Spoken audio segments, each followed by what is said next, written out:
5 myths about end-of-life doulas. Number 1, end-of-life doulas are morbid.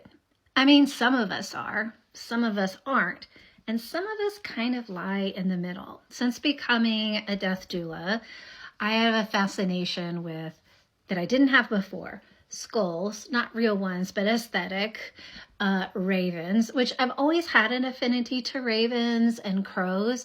But since starting this work, I have a murder of crows, which is what it is called TikTok, in my yard ever since I started this work.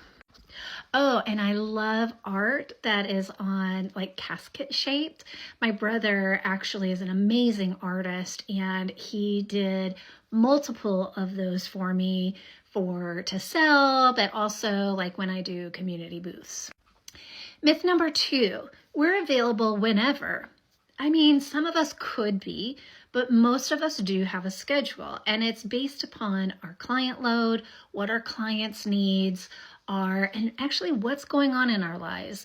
My schedule kind of is cyclical. Some clients, based on their needs, I'm available 24/7.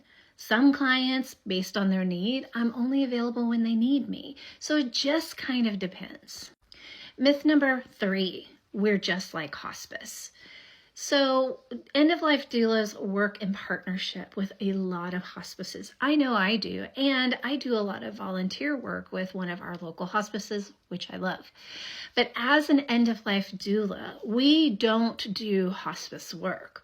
We can let you know what hospice is, what your options are, even help advocate and help you communicate if needed. Myth number 4, all end-of-life doulas are trained. The truth is, not all of us are. And there's some debate out there of whether or not you do need to be trained as a death doula. I would say that it is very helpful if you do have some structured learning, unless you have had extensive experience working in hospice, working as previously as a medical provider. But even then, there are certain things about an end-of-life doula, especially in this day and age, that some training does need to be had, even if you don't necessarily go through a certification program, which, by the way, if you are interested, I'd be happy to share with you the folks that I got my certification from.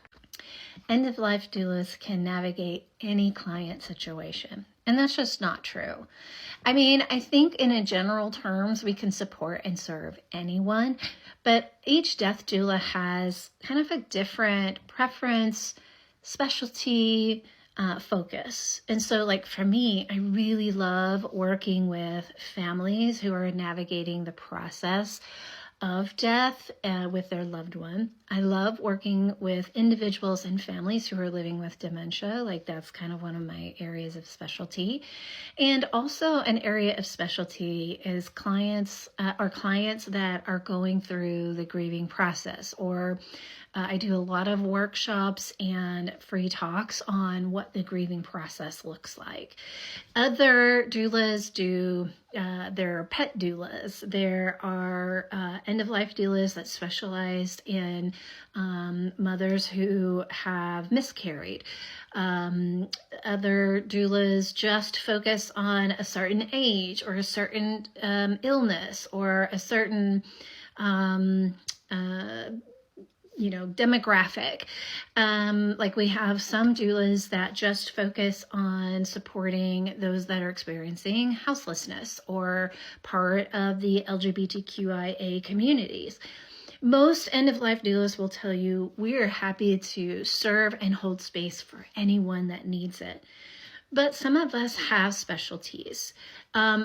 There's one group that I would have a really hard time with. I did it one time, and in this moment, I'm not able to do it. And that is working with children who are on their transition journey.